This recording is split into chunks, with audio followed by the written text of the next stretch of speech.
Y ya estamos aquí en el radar, un placer de conectarnos nuevamente porque claro, las novedades en materia de clima son importantes. Es como que se abrió el freezer, ¿no? Se abrió la heladera, ¿por qué? Bueno, bajas temperaturas, incluso hay nieve en muchos lugares, en el caso de Córdoba, Mendoza, la zona cordillerana. Así que vamos a estar con toda esta actualidad meteorológica, por supuesto también con las novedades climáticas del cambio de clima y también las novedades de la tecnología satelital y por supuesto el pronóstico del tiempo. Hablando del tiempo nos vamos a un lugar, claro, porque este cambio climático también va de extremos, ¿no? Desde sequía hasta abundantes lluvias. En Vera, Santa Fe, epicentro de algo que nunca ocurrió. Histórico, adelante. Bueno, como bien decía, fue algo totalmente inusual y realmente la localidad de Vera, o sea, la ciudad de Vera fue la más castigada en sí, porque recibimos 430 milímetros en muy corto tiempo. Imagínate, llovió un tercio de lo que llueve generalmente en un año normal, llovió eso. Bueno, y en las zonas aledañas tuvimos reportes de productores fíjate vos, pegado a Vera, un campo, un establecimiento recibió 300 milímetros, para el suroeste también reporte 300, 250 milímetros, al norte de la ciudad de Vera sí, se ven imágenes de predios totalmente anegados, pero por suerte el agua está bajando bastante rápido. Alejandro. ¿Qué tal, Sebastián? ¿Cómo le va? Alejandro Canepa, buen día, digo. Buen día, decir, ¿no? Porque ustedes, ¿qué tal? Gracias por su tiempo. Es un decir, digo, porque la situación debe ser dramática, dantesca. Estuvimos viendo imágenes con Karina y con todo el equipo. ¿Cuál era la actividad en este momento en esa zona, en Vera, en provincia de Santa Fe, digo, en cuanto a la agricultura o la ganadería? ¿Cuál es la actividad del momento?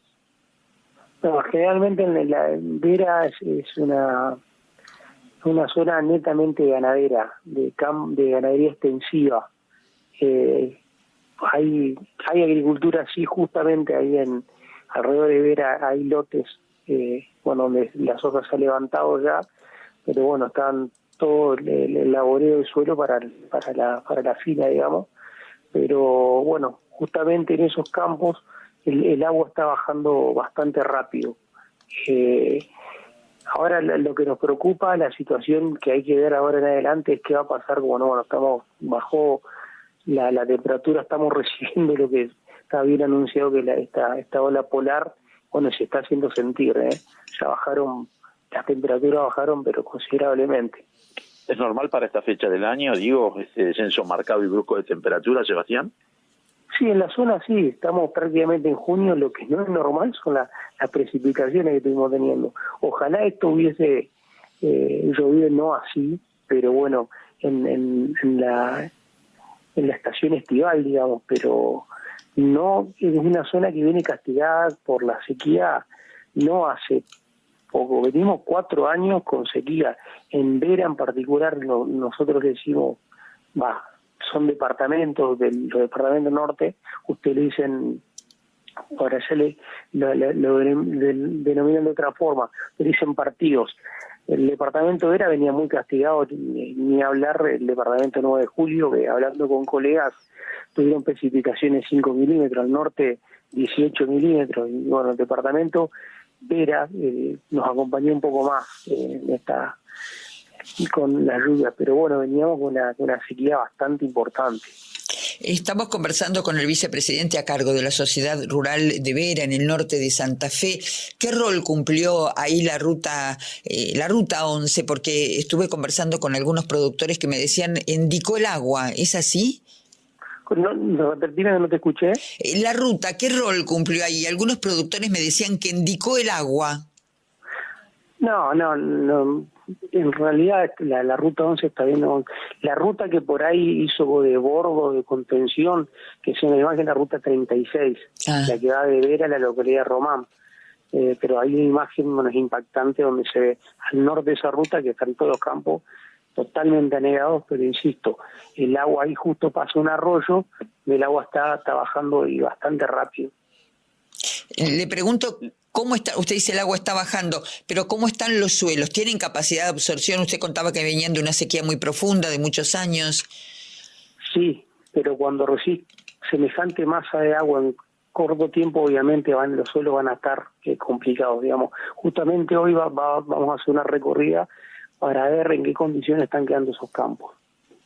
Alejandro. Sobre todo habrá que ver qué ocurre con la hacienda, ¿no? La situación debe ser dramática cuando hay tanta cantidad de agua, la hacienda no encuentra una loma y que movilizarla y no se puede. Tal cual, es es lo que más nos preocupa, lo productivo, pero bueno, también tuvimos asistencia del Ministerio de Desarrollo Productivo. Bueno, estamos en contacto para ver, para aquellos productores que según el grado de situación se están armando estrategias, a ver qué se puede hacer. Le hago una consulta que tiene que ver con el vínculo con la zona urbana de Vera, porque imagino que todos los productores rurales tienen vínculo con la ciudad. Incluso dábamos cuenta de una señora jubilada que falleció producto de que el agua creció de una manera inusitada por las precipitaciones. ¿Cómo está el casco urbano por estas horas? Bueno, el casco urbano, por suerte, ayer al mediodía ya había bajado el agua también, porque se había hecho una obra de desagüe, porque en abril del año 2023 tuvimos una situación bastante parecida, bueno, donde el agua quedó en el casco urbano quizás 2 días. Hoy, ayer al mediodía, en la recorrida que hicimos por el pueblo, nosotros decimos pueblo, una ciudad muy pequeña, y el agua, pero en el 80% ya había escurrido. Perfecto. Mire, aquí llega un oyente al 11 44 000 590, ¿no? Este programa decimos que es una comunidad, que es interactivo. Pide que repita la ruta 36, que es la que comunica qué con qué, preguntan. La ruta 36 es una ruta provincial que comunica la ciudad de Vera con la ciudad de Román, donde de Vera a Román, digamos, para el este sería de Vera. También ahí, de esa zona, las lluvias también se fueron considerables. Hay una localidad, Colonia Durán, un paraje donde recibió unos 320 milímetros también, en la misma situación, en corto tiempo. Por eso, y es una zona más agrícola esa, donde se ven también obviamente los campos que tienen laboreo sobre todo de siembra directa. Bueno, es impresionante ver esas imágenes, porque al llover tanta cantidad en corto tiempo, es esperable que esté todo lleno de agua. Pero bueno, por suerte, justo ahí pasa un sistema de arroyos, que el agua va a bajar y va a seguir bajando considerablemente. Evidentemente se han hecho tareas público-privadas, Sebastián, evidentemente por lo que comentaba usted, entre los municipios, las comunas y el gobierno de la provincia, más allá de los 430 milímetros en horas, que es superior a casi la media del año. Claro. Sí, en realidad voy a ser crítico ahí. Yo sé que el norte, nosotros decimos un norte postergado, el de Santa Fe, donde siempre faltan obras, y bueno, ni hablar de los caminos rurales, lo que sean rutas secundarias, vecinales, comunales. La verdad, estamos en una emergencia con los caminos, más con esta situación. Si bien en la parte donde hay más parajes, donde conecta la Vera, que es la cabecera del departamento, por ejemplo la ruta 83S, donde conecta varios parajes, donde hay escuelas, bueno, pero las precipitaciones al norte fueron menores, pero sin embargo los caminos hoy no se pueden transitar. Bueno, qué impresionante, ¿no? Lo que es el agua. Y hay muchas cosas que no dependen del hombre, ¿no? O sea, el hombre puede manejar algunas o mitigar, pero no puede todo, ¿no? En este caso, lo que está ocurriendo en Vera, provincia de Santa Fe, y tantos lugares de la provincia de Buenos Aires también. Por eso dialogamos con el ministro de Asuntos Agrarios de la provincia de Buenos Aires, Javier Rodríguez, porque claro, cuando surgen estos temas de la problemática del tiempo, de las inundaciones y de las lluvias, aparece el tema de las obras, ¿no? La infraestructura. Y la cuenca Río Salado es muy importante desde el punto de vista de la ganadería, de la agricultura y también de la regulación de las aguas. Por eso el ministro dialogaba con Karina Rodríguez y esto le decía. Es una obra que para la provincia de Buenos Aires tiene una escala muy grande y siempre se la ha trabajado en conjunto con la Nación. Esto ha hecho que ciertas etapas se financian con créditos internacionales en general, pero a la provincia, y otras etapas se financian a través de la Nación o los aporta la Nación. Vuelvo a decir, uno dice lo aporta la Nación, muchas veces es un fondo donde la Nación solicitó un crédito internacional, pero bueno, en definitiva son recursos nacionales. Lo que pasó desde diciembre del 23 es que la Nación dejó de aportar los fondos Al principio los contratistas esperaron un tiempo, como esperando, bueno, seguimos trabajando con mucha menos velocidad, pero esperando que la Nación les pagara. Y después, hace ya un tiempito, directamente los contratistas abandonaron de las obras porque dijeron, bueno, no nos está pagando Nación, no podemos continuar, estamos acrecentando la deuda y no tenemos ninguna certeza. La verdad que hay un fondo hídrico, es decir, que los recursos a nivel nacional están asignados para esto, y eso es lo que nosotros decimos y marcamos permanentemente. La verdad que el argumento que a veces se dice de no hay plata, creo que es un argumento falso. En realidad uno lo que tiene que señalar siempre es, bueno, ¿dónde están las prioridades puestas? Y yo creo que estando los recursos a nivel presupuestario, estando los recursos en un fondo específico, y bueno, esto es una prioridad.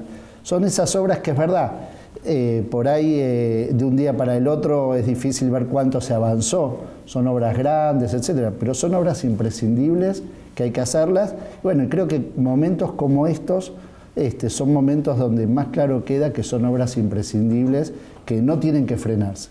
La verdad que nosotros habíamos logrado del 19 al 23 una aceleración de las obras, la provincia sigue trabajando, sigue aportando muy fuerte, pero bueno, ahora hay una etapa que es específica de Nación y que esa etapa está... La etapa 4.2, claro, me explicaban los productores. Exacto. Y que bueno, que lamentablemente está esperando, bueno, está paralizada al momento. Lo llevo a un tema nacional. Usted hablaba de la agricultura familiar y también ahí hay un mito, porque cuando uno piensa en el INTA, habitualmente en el común del caminante a pie piensa en los pequeños productores, y esto no es así. En la agricultura extensiva, en la ganadería, el INTA ha tenido a lo largo de los años una participación enorme, una gran territorialidad. Bueno, nosotros los que somos periodistas sabemos lo que significa el INTA desde el punto de vista de la difusión, la información a lo largo del tiempo. ¿Lo preocupa la situación que vive el INTA? Sí, muchísimo. La verdad que la competitividad del sector agropecuario está basada en la innovación tecnológica, y creo que esto lo tenemos que entender todos, y ahí el rol de un organismo tan reconocido como el INTA es precisamente impulsar la investigación, y el hecho de que el INTA esté sólido también incentiva las investigaciones en el sector privado. Esto lo quiero decir porque a veces se dice, bueno, el INTA no va a investigar. Bueno, mira, la verdad que toda la experiencia internacional muestra que los privados investigan más y desarrollan más cuando el sector público también está. ¿Por qué? Bueno, porque genera distintos vínculos, porque está la posibilidad de que hay capacidades para llevar adelante esas tareas. La verdad que la historia del desarrollo económico de todos los países muestra precisamente esto, que cuando hay más inversión del sector público hay una correlación y hay más inversión del sector privado en este tema.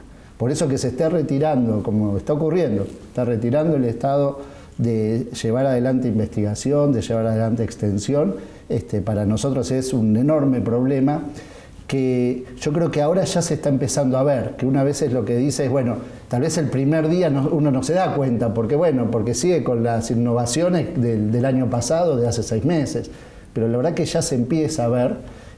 Nosotros estamos viendo que desde diciembre del 23 ya hay aproximadamente unos 900 profesionales y técnicos menos en el INTA.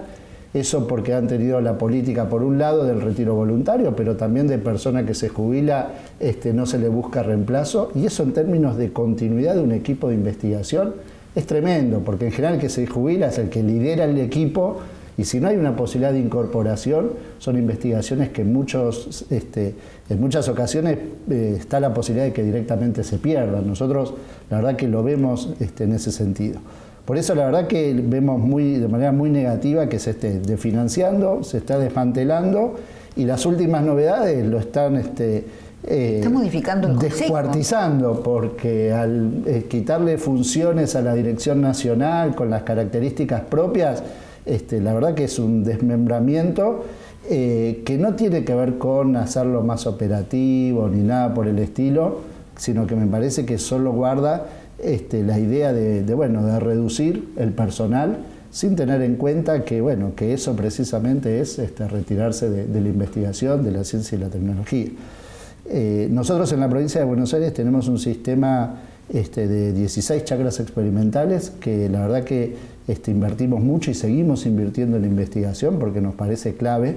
Hay una chacra experimental que es la de Barrow, que la compartimos con INTA, y la verdad que ahí estamos desarrollando de manera conjunta, la provincia ahora sosteniéndola de una forma más fuerte, estamos desarrollando de manera conjunta nuevas variedades de trigo, variedades de avena, variedades de trigo candial. Se está haciendo desarrollos de punta en muchísimos aspectos, que bueno, que no es el caso porque en este caso particular está la provincia también, pero uno lo puede ver en el resto. Si no estuviéramos, bueno, sin ninguna duda, habría un serio problema y una alta posibilidad de que ese tipo de investigaciones se abandonen.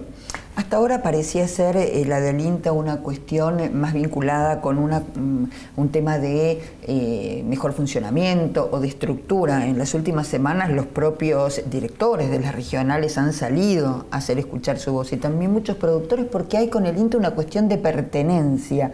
¿Qué productor no ha acudido alguna vez al instituto, no sé, Marco Juárez o en el sur o en el norte, sea de frutillas o un triguero o lo que fuere? ¿Cree usted que el gobierno nacional va a poder avanzar con su idea? Mira, retomo primero lo que señalabas, porque la verdad que me pasó mucho. Estos días leía una carta de un profesional, de un joven profesional que se iba, la verdad que muy emotivo, un profesional del INTA Delta en la provincia de Buenos Aires. Y a nosotros nos pasa mucho que cuando hablamos a veces con productores, bueno, nos queremos ir a reunir, queremos hacer tal cosa, nos dicen, bueno, ¿por qué no nos juntamos en el INTA? En la sede del INTA de tal lugar, en la sede del INTA de tal otra, y nosotros hablamos. Es decir, que sin ninguna duda es una referencia, por supuesto, en materia de investigación, de extensión, pero también un lugar para encontrar, para poder debatir, para poder tener las capacitaciones, la extensión que corresponde. ¿Cuáles son las posibilidades del gobierno? Y bueno, la verdad que va a depender mucho de las voces que se alcen explícitamente. Por eso, para mí es muy importante señalar que acá no hay un intento de eficientizar. Yo lo digo también de una manera más clara. Si se quisiera eficientizar, también se plantearía, bueno, ¿en qué otras líneas hay que investigar con el mismo personal?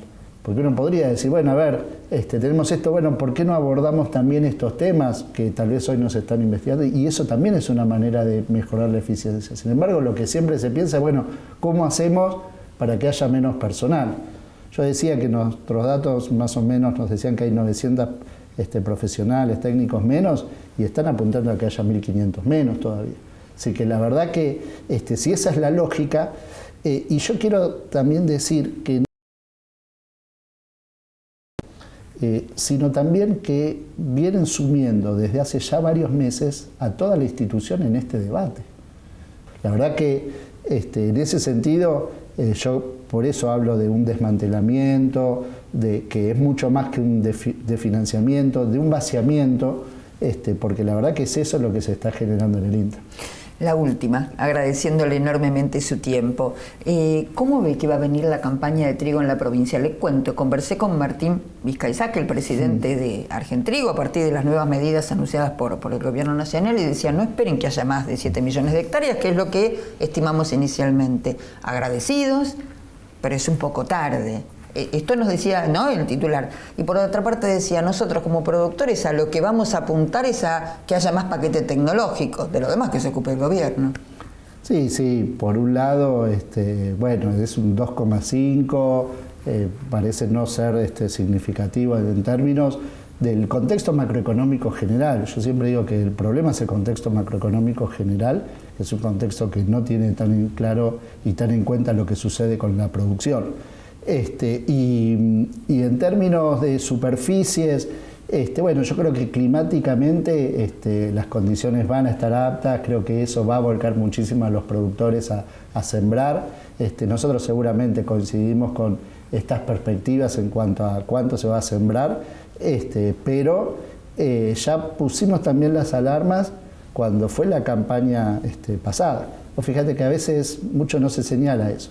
Pero la campaña de Gruesa, la última, la superficie total se redujo con respecto a la campaña previa.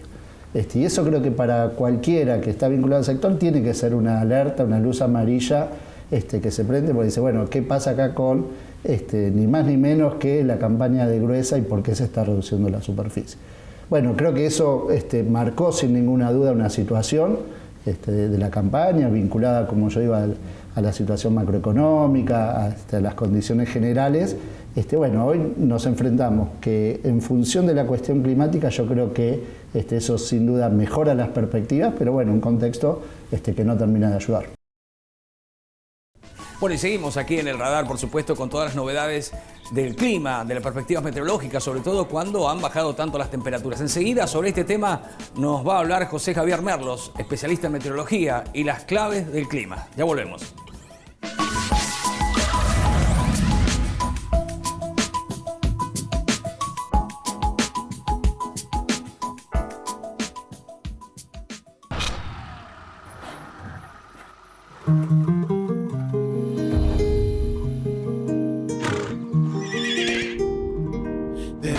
Of the stars, the heavens in your eyes,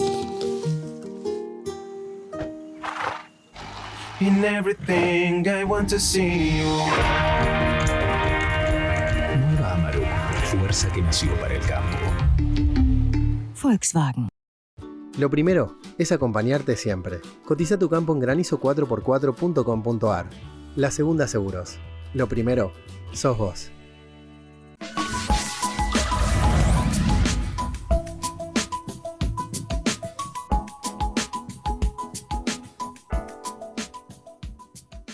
Bueno, y el clima cómo incide, ¿no? Tanto en el ser humano como en la producción, en los productos, incluso en el tránsito fluvial, si los ríos tienen más o menos caudal, porque allí se trasladan los granos para exportación.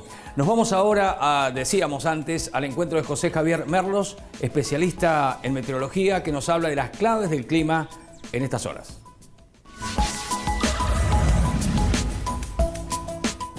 Hola, ¿qué tal? Bueno, después de vivir un mes de mayo histórico en materia meteorológica por este superávit de lluvias que hemos tenido a lo largo de gran parte del mes, sobre todo estas dos últimas semanas, acumulados extraordinarios en el norte de la provincia de Buenos Aires, donde las mediciones marcaron más de 450 milímetros.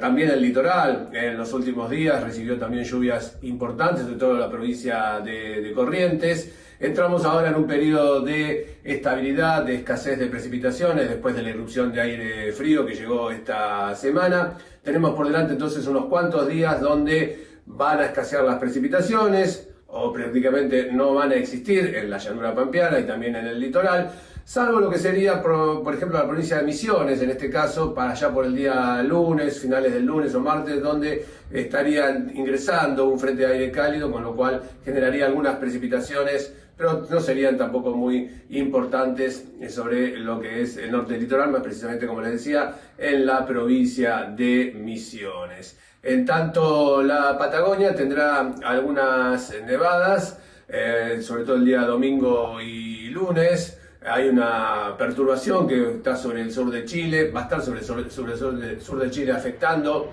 con algunas lluvias intensas. Algunas de ellas van a lograr atravesar la cordillera y van a generar algún periodo de inestabilidad con lluvias y algunas nevadas el día domingo y el día lunes. Después las condiciones volverían a mejorar. En cuanto a las temperaturas, después de este bajón que hemos tenido esta semana, tras la llegada de esta irrupción de aire muy frío y con mínimas que fueron bajas y que tuvimos heladas generalizadas en todo el centro del país, incluso también en algunos sectores de las provincias del norte. Acompañando a esto, también tenemos que hablar de fenómenos de algunas nevadas que se registraron en las sierras de Córdoba, por lo menos en las altas cumbres, también en algunas zonas aisladas de La Rioja y también de la provincia de Tucumán. Después de esto, entonces, las temperaturas irían recuperando.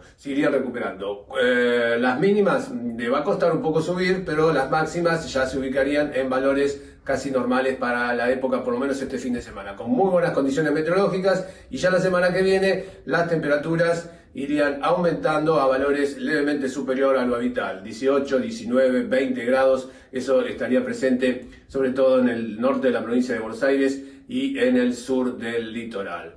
Para lo que es la segunda mitad de la semana, vemos algún periodo de leve descenso de temperatura y pero no estaríamos todavía en condiciones de darles la posibilidad de afianzar la inestabilidad que podría llegar a estar presente, sino tan solo algunas precipitaciones débiles. Y en el futuro, por lo menos en el mediano plazo, las temperaturas durante la primera quincena del mes de junio serían iguales o superior a lo habitual para un mes de junio.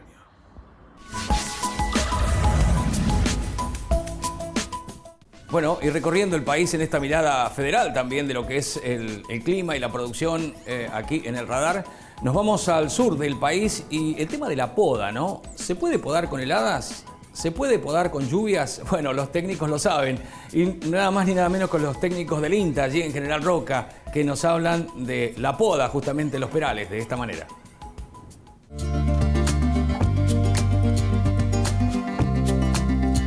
Una planta sin podar tiende a alejarse sus brotes de las ramas principales y llevar la fruta hacia afuera. Por ese motivo, hacia adentro se genera un emboscamiento y se empieza a envejecer la planta. Entonces, lo que se busca en el norte de la Patagonia, que es donde estamos, todos los meses, comprendidos entre mayo y agosto, es renovar la planta a través de la poda, que es una acción que se hace año a año y de ese modo logramos rejuvenecerla y fomentamos que la fruta vuelva a estar en el lugar donde está preparada la plantación para ello. Entre otras de las ventajas que tiene la poda nos favorece la entrada de luz a que se formen estructuras fuertes, sanas, nuevas, y eso evita que la producción año a año suba o baja, digamos, y tengamos todos los años cosechas parejas. Otra de las ventajas, al tener estructuras más bien cortas o no demasiado largas, evita que los frutos entre ellos se rameen y se lastimen y pierdan su calidad comercial. Además, nos permite la poda darle una ubicación por ejemplo, en este caso es una espaldera con conducción de eje central y nos permite llevar la fruta al espacio asignado. De esa manera, durante las demás labores culturales que se hacen a lo largo del año, como los tratamientos fitosanitarios, más adelante las tareas de raleo, finalmente la cosecha, nos facilita todo ese tipo de acciones. Bueno, la luz es el recurso más económico que podemos tener y podemos darle a la planta. Entonces, una de las maneras que hacemos es abrirla, eliminar sombras, sobre todo en la parte alta, como son los tirajes principales que muchas veces crecen a lo largo del año, y como para darnos cuenta si la planta queda bien podada o no, o si le falta o sobra material, una de las formas es que nos permita mirar desde esta fila hacia la otra.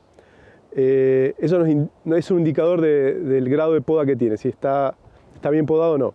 Otra sería poder pasar la mano entre los distintos planos de la planta libremente sin tocar ninguna varilla.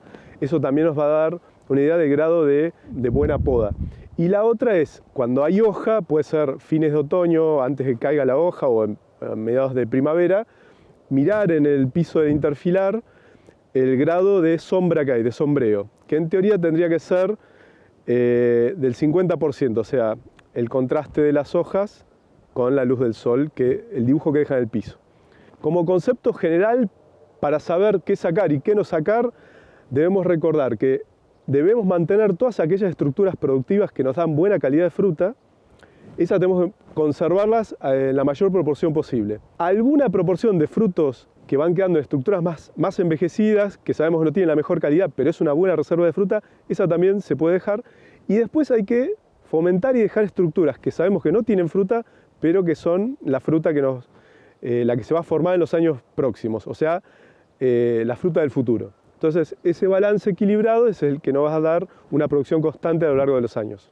Los frutales de pepita, tanto perales como manzanos, tienen la particularidad de tener dos tipos de yemas, unas que son fructíferas solamente y otras que son vegetativas o de madera. Según el estímulo de luz que reciban, la nutrición, el manejo en general, y el balance interno hormonal de la planta y diferentes estímulos hace que esas de madera muchas veces se transformen en yemas de flor.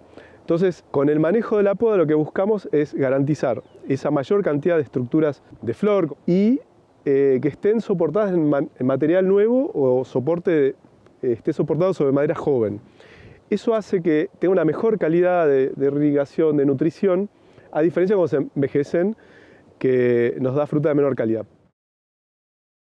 Bueno, ¿y cuánto hemos aprendido, no? Muchísimo. El tema de la poda y, por supuesto, también el alerta para la dirigencia política y los que gobiernan, ¿no? De las obras de infraestructura que se tienen que hacer por las inundaciones. El clima es noticia aquí en El Radar. Hasta la próxima.